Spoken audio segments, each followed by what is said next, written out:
शुरू किया था और मैं पूरी ईमानदारी से इस बात को स्वीकार करता हूं आज इस मंच पर खड़े होकर के। मेरा परिचय कराते हुए अभी कहा गया कि मैंने अपने जीवन की शुरुआत छात्र राजनीति से की है। छात्र संघ के अध्यक्ष के रूप में पहला चुनाव मेरे जीवन का पहला अध्याय था और तब से लेकर के विद्यार्थी परिषद का कार्यकर्ता होने के नाते और उसके अतिरिक्त भी क्योंकि युवाओं के साथ निरंतर जुड़ाव रहा है।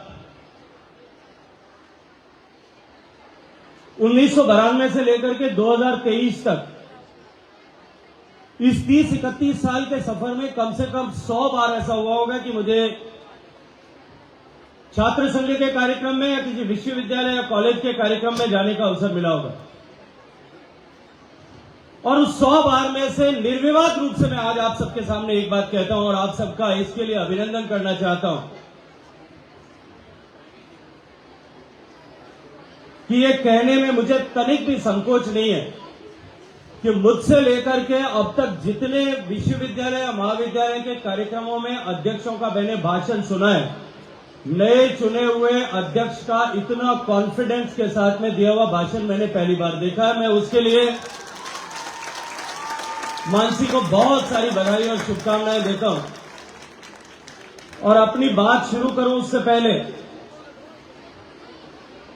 उस साहसी मां के श्री चरणों में मैं प्रणाम निवेदन करना चाहता हूं।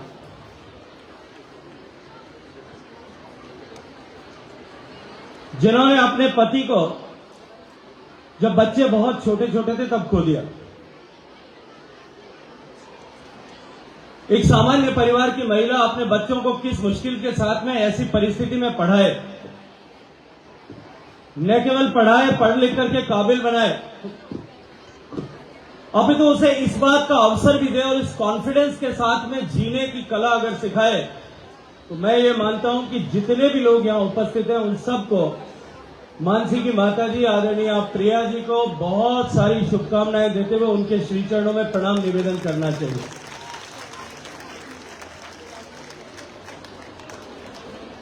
मैं आप सबसे आग्रह के साथ में एक बात अपनी बात शुरू करने से पहले कहना चाहता हूं और मैं एक चीज देखना चाहता हूं। जिसको भगवान ने 2 हाथ दिए, मैं देखूं तो सही कि महारानी कॉलेज में कितने लोगों को भगवान ने 2 हाथ दिए हैं, वो सब अपने दोनों हाथ खड़े करिए, मुट्ठी बंद करिए और संकल्प की मुट्ठी बंद करके कि हम भारत को बदल करके रहेंगे और फिर नारा लगाइए, भारत माता की, भारत माता की। छात्र संघ के उद्घाटन के अवसर पर आयोजित आज इस कार्यक्रम में मंच पर उपस्थित इस विश्वविद्यालय परिवार के मुखिया, राजस्थान विश्वविद्यालय के माननीय कुलपति आदरणीय प्रोफेसर राजीव जैन जी, मंच पर उपस्थित जिनका मार्गदर्शन हम सबको अभी मिला राष्ट्र के निर्माण के लिए, व्यक्ति के निर्माण से समाज का निर्माण और समाज के निर्माण से देश का उत्थान, इस महत्वपूर्ण लक्ष्य को लेकर के अपना जीवन समर्पित करने वाले, अभी परिचय कराते हुए कहा गया कि उन्होंने रुड़की से आईआईटी किया। यहां जो साइंस फ्रेटर्निटी के जितने बच्चे बैठे होंगे उनमें से बहुत सारे लोगों ने एस्पायर किया होगा, बहुत सारे लोगों ने परिश्रम किया होगा कि मैं भी जेईई का एग्जाम क्लियर करूं और आईआईटी में चला जाऊं।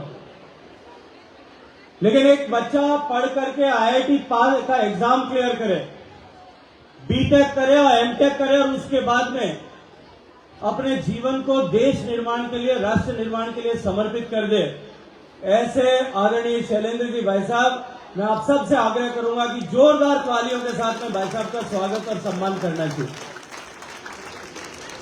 मंच पर उपस्थित आदरणीय रामलाल जी मेरे छोटे भाई हैं। इन्होंने 2-3 बार कहा है, इन्होंने अपनी बात कहते हुए कहा कि मैं साइकोलॉजी का स्टूडेंट। मैंने साइकोलॉजी प्रत्यक्ष रूप से वैसे मेरे डायरेक्ट सब्जेक्ट में नहीं था, लेकिन एज एन एडिशनल सब्जेक्ट मैंने साइकोलॉजी को अंडरग्रेड लेवल पे पढ़ा। रामलाल जी ने कहा कि मैं 23 साल बाद में महारानी कॉलेज में आने का अवसर मुझे मिला है और 2-3 बार उन्होंने इस बात को अपने भाषण के समय में दोहराया। मैं साइकोलॉजी का विद्यार्थी होने के नाते इनकी साइकोलॉजिकल व्यथा को समझ सकता हूं, इनके दर्द को समझ सकता हूं, क्योंकि मैं जानता हूं छात्र राजनीति और यूनिवर्सिटी से आने के कारण से कि यहां बहुत सारे लोग बैठे होंगे, पीछे भी बहुत सारे लोग घूम रहे होंगे, जिनके लिए आज बहुत इंतजार के बाद में एक सुनहरा सूरज उगा होगा कि महारानी कॉलेज में आने का उनको अवसर मिला होगा। जो बहुत सारे ऐसे लोग होंगे शायद गेट पे खड़े रह करके देखते होंगे, आज इस कॉलेज के फंक्शन में उन सबको कॉलेज के अंदर आने का मौका मिला है कि रामलाल जी ने भी कई दिन तक इंतजार किया था, उसके बाद अवसर मिला और अब 23 साल बाद में सुनहरी स्मृतियां इनकी ताजा हुई। मुझे लगता है कि वो मक्खी जो आपके चारों तरफ घूम रही थी वो भी कोई आपकी स्मृतियों के अवशेष के रूप में घूम रही थी। मेरे छोटे भाई रामलाल जी, आदरणीय प्राचार्य श्रीमती प्रोफेसर मुक्ता अग्रवाल जी, आदरणीय वीरपाल सिंह जी, आदरणीय महावीर कटारिया जी, आदरणीय घनश्याम मीना जी, मेरे छोटे भाई और इस कार्यक्रम के सूत्रधार आदरणीय संजय माचेड़ी जी, और मैं बहुत सारी शुभकामनाएं देना चाहता हूं छोटी बहन मानसी वर्मा जी को और उनकी टीम में कपिशा जी, ज्योति राठौड़ जी और शहनाज बानो जी। ये आपके जीवन का स्वर्णिम युग बनेगा। इस दृष्टिकोण से आपको इस समय में इस 1 साल के कालखंड में काम करना है। कार्यक्रम में उपस्थित महारानी कॉलेज परिवार के सभी सदस्यगण, और जब मैं परिवार कहता हूं तो महारानी कॉलेज के परिवार में सबसे पहला नाम, और मैं जिस किसी के भी मन में ये सोच आया होगा, यदि मानसी ने किया है या उनकी टीचर्स ने सजेस्ट किया है, आदरणीय रजनी जी का जिस तरह से सम्मान किया गया, उस सम्मान का अभिनंदन करते हुए उस परिवार के नाम की श्रृंखला को मैं रजनी जी के स्वर्ण से के नाम से करना चाहता हूं। मैं देख रहा था मंच पर बैठे हुए जब सम्मान किया गया और उसके बाद में जब वो वहां जाकर के अपनी सहकर्मियों के साथ में खड़ी हुई, खुशी के आंसू और जो सम्मान उन्हें मिला, उस सम्मान की प्रतिकृति के रूप में जो भावनाएं उनके मन से उत्सर्जित हो रही थी, वो मेरे लिए एक अत्यंत प्रेरणा का विषय था। मैं मानसी को इस अनुपम पहल के लिए बधाई देने के साथ साथ में यहां उपस्थित इस महाविद्यालय परिवार के सभी सपोर्ट स्टाफ, सारा मैनेजमेंट स्टाफ, एडमिनिस्ट्रेटिव स्टाफ, सारे फैकल्टी मेंबर्स, सारे रिसर्च स्कॉलर्स, स्टूडेंट्स और यहां उपस्थित चाहे सीमित संख्या में होंगे सारे स्टूडेंट्स के पेरेंट्स, आप सबका अभिनंदन करते हुए मानसी जी को इस बात के लिए बधाई देना चाहता हूं, धन्यवाद आने का अवसर प्रदान किया और इस महाविद्यालय के परिसर में आकर के अपने पुराने दिनों को स्मरण करने का भी मौका दिया। मैं ईमानदारी से जानता हूं, क्योंकि मैं छात्र राजनीति से आता हूं, कि छात्र संघ के कार्यालय में सबसे मुश्किल काम जो होता है छात्रों के लिए, स्टूडेंट्स के लिए, वो होता है आने वाले अतिथियों के भाषण को सुनना, जैसे रामलाल जी ने अभी कहा। तो मैं बहुत लंबा चौड़ा आप लोगों को किसी भी तरह का ज्ञान नहीं देने वाला हूं, हम छोटी मोटी बातें आपस में खुल करके कुछ कर ले। मैं आपसे एक बात पूछना चाहता हूं अपनी बात शुरू करने से पहले। अभी विद्यार्थी परिषद का एक कार्यक्रम था, उस कार्यक्रम में बात करते करते मेरे मन में एक विचार आया, मैंने वहां कुछ बात विषय रखा था, वहीं से आज अपने भाषण की शुरुआत करते हैं। हम हिंदुस्तान के लोग गेम को फॉलो करते हैं। किस गेम को फॉलो करते? जोर से बोलो तो मुझे पता चले। क्रिकेट को फॉलो करते। और हम जब क्रिकेट को फॉलो करते हैं तो क्रिकेट में दुनिया का सबसे ज्यादा देखे जाने वाला मैच कौन सा होता है? हिंदुस्तान और पाकिस्तान के बीच में जो मैच है। अगर हिंदुस्तान और पाकिस्तान के बीच में मैच हो रहा है और वो भी मैच अगर वर्ल्ड कप का फाइनल हो और फाइनल में भी अगर T20 का फाइनल हो, उससे ज्यादा इंटरेस्टिंग मैच हमारे हिंदुस्तानियों के लिए कोई हो सकता है क्या? चलिए हम उस मैच का एक बार पिक्चराइजेशन में आपके सामने करूं। हिंदुस्तान और पाकिस्तान का फाइनल मैच हो रहा है, T20 का मैच है। टॉस के बाद में पाकिस्तान ने टॉस जीत करके पहले बल्लेबाजी करना ऑप्ट किया। बल्लेबाजी करते हुए पाकिस्तान के बैट्समैन सभी लोगों ने खेला और कल्पना कीजिए कि उन्होंने 200 रन का टारगेट जो है भारत को दिया। टी ब्रेक के बाद में भारत की बैटिंग ऑर्डर शुरू हुआ है और शुरू होकर के जब आखिरी ओवर की 4 गेंद बाकी बची,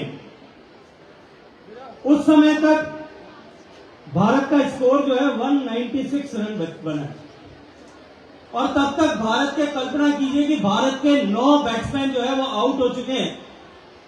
आखिरी खिलाड़ी के रूप में जो है खेलने वाला बॉलर वो स्ट्राइकिंग एंड पर खड़ा है और नॉन स्ट्राइकिंग एंड पर विराट कोहली खड़े। भारत में मैच हो रहा है मोटेरा स्टेडियम में, 1 लाख से ज्यादा स्टेडियम की कैपेसिटी है और उस स्टेडियम में जो लोग बैठे हैं उनकी मनस्थिति, परिस्थिति, मानसिक स्थिति कैसी होगी।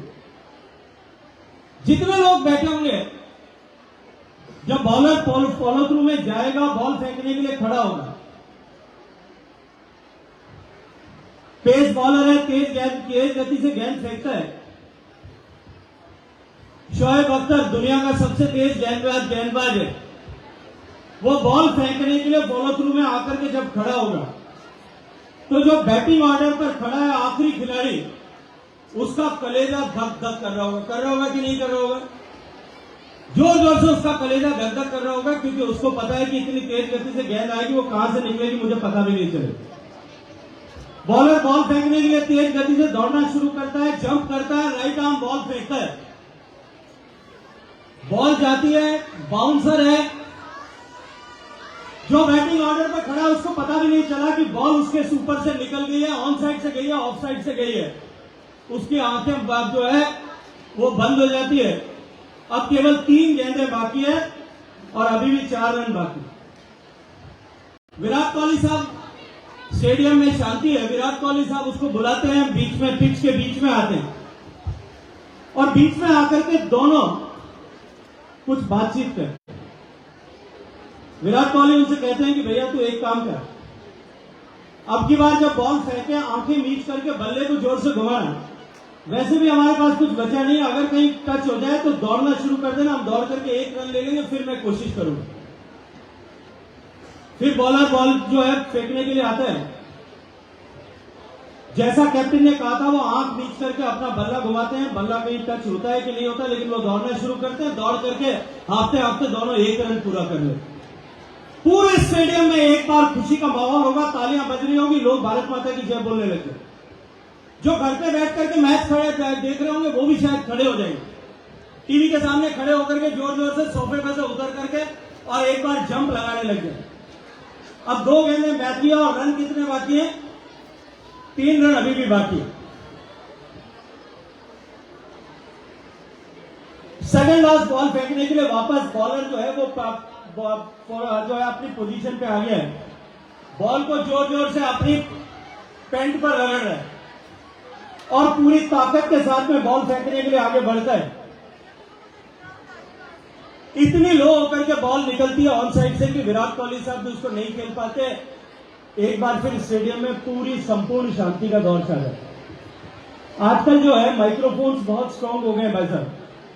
मंच के पीछे जो विकेट लगी होती है, उस विकेट पे जो कैमरा और माइक्रोफोन लगा होता है उसमें, क्योंकि उसकी आवाज को भी कैच करते हैं कि बॉल टच होके गई है कि नहीं गई है, उसकी आवाज को भी रिकॉर्ड होती है। उसकी आवाज जो है उसमें विराट कोहली की धक-धक जो हो रही है वो पूरे स्टेडियम में सुनती है, धक धक धक।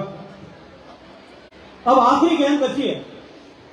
हिंदुस्तान के करोड़ों लोग चाहे देश में कहीं भी रह रहे होंगे, घर पे मैच देख रहे होंगे, टीवी में देख रहे होंगे, कहीं चौराहे पे खड़े होकर के देख रहे होंगे, मोबाइल पे देख रहे होंगे, मोबाइल पर सुन रहे होंगे, कार में चलते हुए एफएम रेडियो पर सुन रहे होंगे, या स्टेडियम में बैठ करके मैच देख रहे होंगे। सब लोग एक टक लगा करके विराट कोहली की तरफ देख रहे होंगे।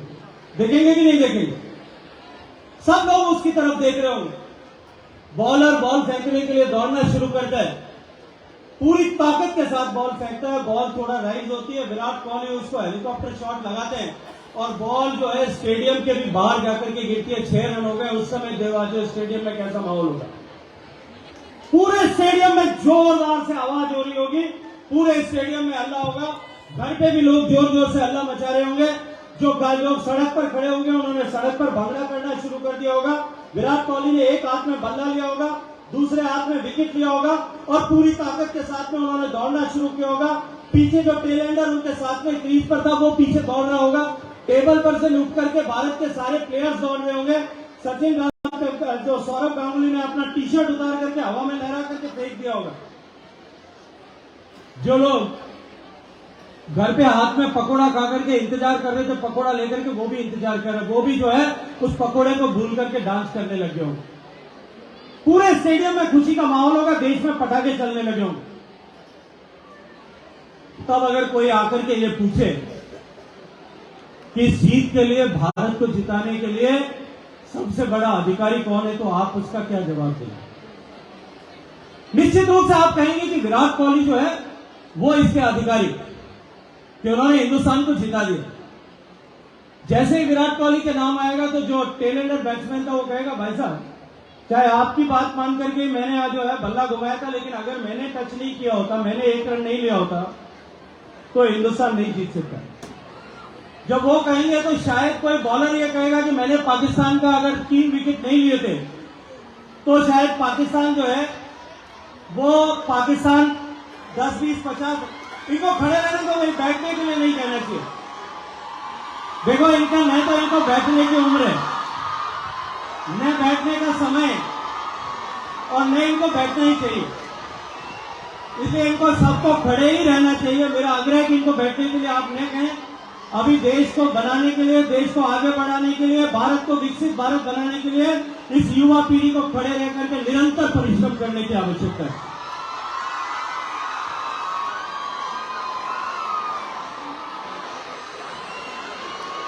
अब प्रश्न ये हो सकता है, कि वो जो खिलाड़ी खेल रहे हैं वो ये कहेंगे कि शायद हमने जो है भारत इसलिए जीत पाया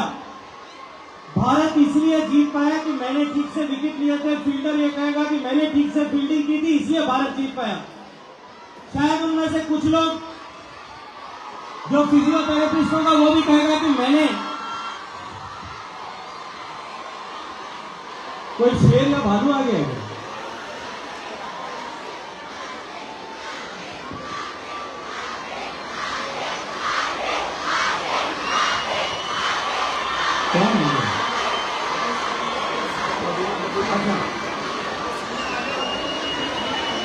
चलिए कोई बात नहीं, एक बार जोर से बोलिए भारत माता की, भारत माता की। अब हमारे मैच की कथा को थोड़ा सा करके खत्म करता हूं। एक बात बताइए कि आप उस समय में सारे लोग ये कह रहे हैं कि भारत को जीत का अधिकारी कौन है। जो स्टेडियम में बैठे हुए वो लोग हैं वो ये कहेंगे कि हमने ऊटी किया था इसलिए हिंदुस्तान जीत गया। जो घर पे बैठ करके मैच देख रहे थे वो ये कहेंगे कि मैंने हनुमान चालीसा का पाठ किया था इसलिए मैच जीत गया। जो लोग घर पे बैठे थे मैच देख रहे थे उनकी माता जी कहेंगी कि मैंने पकौड़ा ला करके दिया था इसलिए तू जागता रहा था, अगर मैं नहीं ला करके देता तो भी हिंदुस्तान हार जाता। हर एक व्यक्ति जीत का अधिकारी बनने के लिए उस जीत का श्रेय लेने की कोशिश करेगा। मित्रों, मैं आज आप सबसे एक बात यहां खड़े होकर के कहना चाहता हूं कि जिस तरह से वो क्रिकेट मैच चल रहा था उसी तरह से भारत भी जीत की तरफ आगे बढ़ रहा है। और मैं दीवार पे लिखा हुआ पढ़ सकता हूं कि आने वाले 25 साल में भारत जीत जाएगा, भारत विकसित भारत बन जाएगा। अगर भारत विकसित भारत बन जाएगा, जिस दिन विकसित भारत बन जाएगा उस दिन आप में से कितने लोग ऐसे हैं जो अपने आप को इसके लिए गर्व कर सकेंगे कि ये भारत जो है इसको विकसित करने में मेरा योगदान है, मैंने अपना परिश्रम किया है। जो अपने आप को उस दिन का विराट कोहली बनाना चाहते हैं उससे आज से संकल्प लेकर के काम करना शुरू करना चाहिए। मित्रों, जिस परिस्थिति से हमारा देश गुजर रहा है, हमारी प्रधानाचार्य महोदया ने अभी इतिहास से लेकर के जब कॉलेज की स्थापना हुई, 11 बच्चों से लेकर के स्थापना हुई, तब से लेकर के आज तक इस महाविद्यालय ने जिस तरह का मुकाम हासिल किया है, जिस तरह की उपलब्धियां हासिल की, उनके बारे में विस्तार से बात की।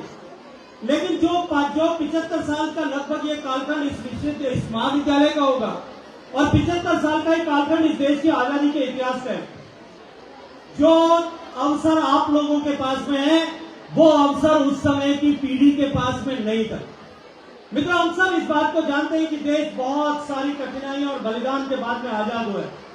देश को आजाद कराने के लिए अनेक लोगों ने अपना समर्पण किया है। देश को आजाद कराने के लिए हजारों ऐसे लोग होंगे जिन्होंने हंसते हंसते फांसी के फंदे पर झूठ जाना स्वीकार किया था।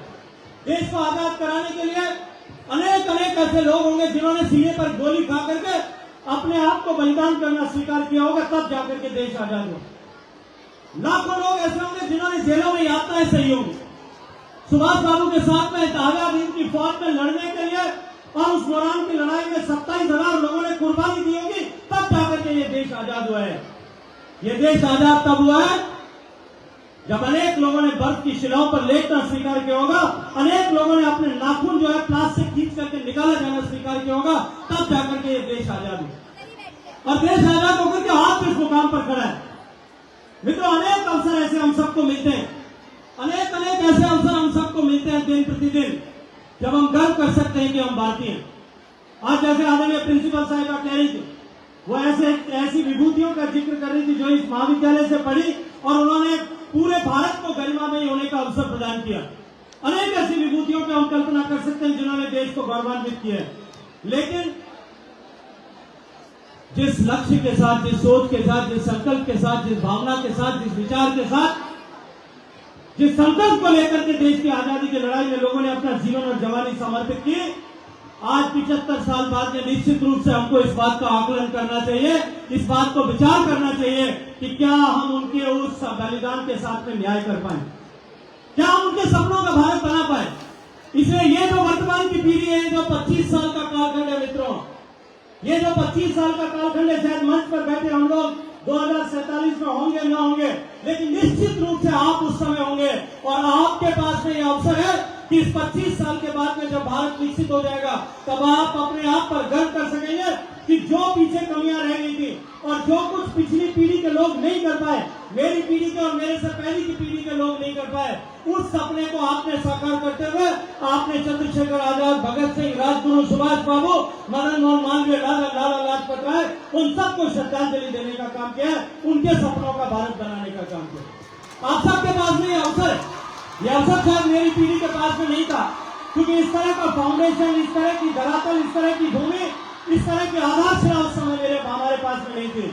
आज आप सौभाग्यशाली हैं कि हमारा देश जिस रास्ते पर चल पड़ा है, आज हमारा देश जिस मार्ग पर चल पड़ा है, पूरी दुनिया इस बात को स्वीकार करती है कि भारत दुनिया का सबसे तेजी से बढ़ता हुआ देश भी है, सबसे तेजी से बढ़ती हुई अर्थव्यवस्था भी है, सबसे तेजी से बढ़ता हुआ विकसित राष्ट्र की तरफ बढ़ता हुआ देश आज भारत बना है। पूरी दुनिया इस बात को जो है स्वीकार करती है। मित्रों, एक ऐसे संभावनाओं के दौर में जी रहे हैं जब हम न केवल अपने लिए, न केवल अपने देश के लिए, अपितु आने वाली पीढ़ी के लिए भी सपनों का भारत का निर्माण कर सकते हैं। आज हम उस देश के, आज हम उस समय के, उस काल के दौर से गुजर रहे हैं जब हमारा देश दुनिया का दूसरा तीसरा सबसे बड़ा स्टार्टअप इकोसिस्टम है। आज देश में सबसे ज्यादा यूनिकॉर्न्स हैं।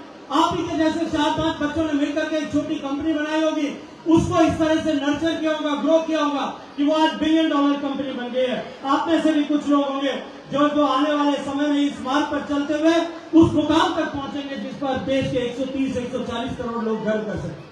मित्रों, आज हमारे पास में अवसर है कि हम इस देश का निर्माण कर सकते हैं। आप लोग जो भी आज यहाँ पर काम कर रहे हैं, आप लोग जो पढ़ाई कर रहे हैं, जो विद्याध्ययन कर रहे हैं, आज हम सब लोग सौभाग्यशाली हैं कि हमारे देश की शिक्षा नीति में परिवर्तन हुआ है। क्योंकि आपसे पहले जब आदिकाल में, जब आपसे पहले ऐतिहासिक काल में भारत को विश्व गुरु का दर्जा दिया जाता था, वो दर्जा केवल इसलिए नहीं दिया जाता था कि उस समय में दूसरी सभ्यताएं विकसित नहीं हुई थी। वो दर्जा इसलिए दिया जाता था कि उस समय हमारी जिस तरह की शिक्षा व्यवस्था थी, जिस तरह का analytical thinking, analytical thought process हमारे यहाँ सिखाया जाता था, जिस तरह से सोचना हमारे यहाँ सिखाया जाता था, जिस तरह से अपने विचार को प्रतिपादित करना, उस विचार को सिद्धांत के अनुरूप घड़ना और उसको एक सिद्धांत के रूप में स्थापित करना, यही वो भारत है जिसमें द्वैत का सिद्धांत लिखा गया, जिसमें अद्वैत का सिद्धांत लिखा गया, जिसमें द्वैताद्वैत का सिद्धांत लिखा गया। यही भारत था जिसने तीनों तरह के विषयों को स्वीकार भी किया। अपने अनुरूप ज्ञान का सृजन करना और उस ज्ञान को विश्व के कल्याण के लिए नियोजित करना, इसने भारत को विश्व गुरु का दर्जा दिया। मित्रों, लेकिन कालांतर में ऐसी परिस्थितियां आई, गुलामी के पहले आक्रांतों ने हमारी शिक्षण व्यवस्था को नष्ट किया और बाद में गुलामी के उस बेड़ियों में जकड़ करके केवल सरकार और कॉलोनियल गवर्नमेंट के लिए, ब्रिटिश हुकूमत के लिए अनुकूल विद्यार्थी युवा कैसे खड़े कर सकते हैं, इस तरह की शिक्षा पद्धति भारत में आई। लेकिन हम सौभाग्यशाली हैं कि देश को नई शिक्षा पद्धति, भारत के लिए अनुकूल भारत की शिक्षा पद्धति आदरणीय प्रधानमंत्री नरेंद्र मोदी जी ने 2020 में दी। आज भारत का युवा, आने वाली पीढ़ी का युवा वापस फिर उसी एनालिटिकल थिंकिंग के रास्ते पर आगे बढ़ने के लिए स्वतंत्र है। वो अपने लिए भाषा की बाध्यताओं से हट करके अपने लिए विषयों का चुनाव करने के लिए स्वतंत्र है। मित्रों, ऐसे अपॉर्चुन टाइम में, ऐसे महत्वपूर्ण समय में हम सब लोगों को भगवान ने काम करने का अवसर दिया है। मैं आप सब से आग्रह करना चाहता हूं, निवेदन करना चाहता हूं कि आप सब लोगों के पास में वही अवसर है जो अवसर आजादी की लड़ाई में भगत सिंह के पास में था, और आपकी वही उम्र जो आजादी की लड़ाई में भगत सिंह के पास थी। उन्होंने सीने हंसते हंसते फांसी के फंदे पर झूल करके इस देश के लिए इतिहास में अपना नाम अमर किया था। आपके पास में केवल देश के लिए योगदान करके उतना ही पुण्य सर्जित करने का अवसर मिला है। मैं आप सब लोगों से एक बात के लिए आग्रह करना चाहता हूं कि जो लोग ये स्वीकार करते हैं, जो लोग ये मानते हैं कि हम इस देश को बदलना चाहते हैं, इस देश के बदलाव के वाहक बनना चाहते हैं, जो लोग इस बात को स्वीकार करते हैं कि चाहे कुछ भी होगा, मैं अपने जीवन को इस देश को बदलने के लिए, इस देश को निर्माण करने के लिए जिस किसी भी भूमिका को मैंने अपने आप के लिए स्वीकार किया है, चाहे मैं खेल में जगत में जाना चाहता हूँ, मैं शिक्षा की जगत में जाना चाहता हूँ, चाहे आपने तय किया होगा कि आप चाहती होंगी कि मैं भारत की सेना में जाकर के सेवा करूं। अभी मैं मानसी से बात कर रहा था, इन्होंने कहा मेरा बहुत मन है कि मैं फौज में जाऊं, लेकिन मेरी माँ उनको मुझे अलाउ नहीं करती। मैंने इनसे कहा कि मैं आपकी माता जी से बात करूंगा कि देश में अगर सबसे ज्यादा डिग्निटी फॉर द वुमन अगर कहीं है तो वो सेना में महिला का सम्मान कहीं है। मेरे घर में आधे से ज्यादा लोग फौज के अफसर हैं, और मैं आपको जिम्मेदारी से एक बात कहता हूँ, जो मैंने देखा है, मैंने प्रत्यक्ष रूप से देखा है।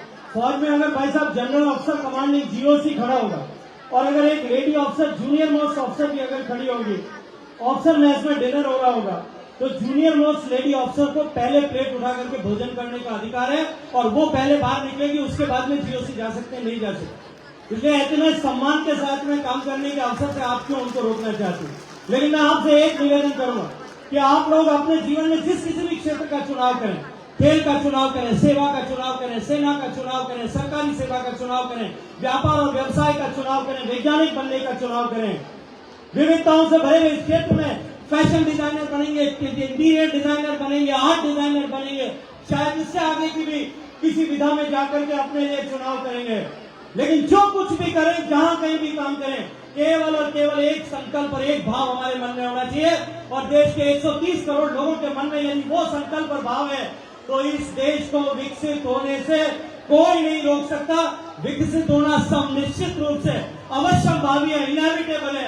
हम उसके समय को कम कर सकते हैं। हम 2047 से पहले इस संकल्प के साथ में काम करें कि हम 2047 तक का भी इंतजार नहीं करेंगे। 2047 तक भारत को समृद्ध, समर्थ, सशक्त भारत बना करके छोड़ेंगे। इस संकल्प के साथ में यदि आप जीना चाहते हैं तो एक बार फिर अपनी दोनों हाथ उठाइए, मुट्ठियां बंद करिए, और ये तय करिए कि आज से लेकर के हम हमेशा हमेशा अपने जीवन का एक भी अणु और अपने मन का एक भी पवित्र भाव इस देश से करके विकास से नहीं बचा करके रखेंगे। ये संकल्प करिए और पूरी ताकत से बोलिए, भारत माता की, भारत माता की। मानसी को, इनकी सारी टीम को बहुत सारी बधाई देते हुए ये जीवन का ऐसा सुनहरा अवसर है, ये एक ऐसा समय है कि जिस समय के एक एक क्षण का उपयोग किया जाना चाहिए। छात्र संघ के अध्यक्ष का कार्यकाल बहुत छोटा होता है। एक सांसद होने के नाते मुझे 5 साल मिलते हैं, लेकिन छात्र संघ के अध्यक्ष को कुल मिलाकर के काम करने के लिए 1 साल कहने का विषय है। कुल मिलाकर के 100 दिन मिलते हैं। उस 100 दिन में मानसी आप लोग इतनी लंबी लाइन खींच करके जाना कि आने वाले 20, 25, 30 साल तक इस महारानी कॉलेज में जब छात्र संघ के बारे में चर्चा हो और छात्र संघ के बारे में तुलना की जाए, इस छात्र संघ ने किस तरह से काम किया है, तो उसकी तुलना मानसी और उनकी टीम, कापिशा जी, ज्योति जी और शहनाज बानो जी, उनकी टीम ने जिस तरह से काम किया वो एक बेंचमार्क बने। ऐसी शुभकामनाओं के साथ में आप सबका अभिनंदन। जय हिंद।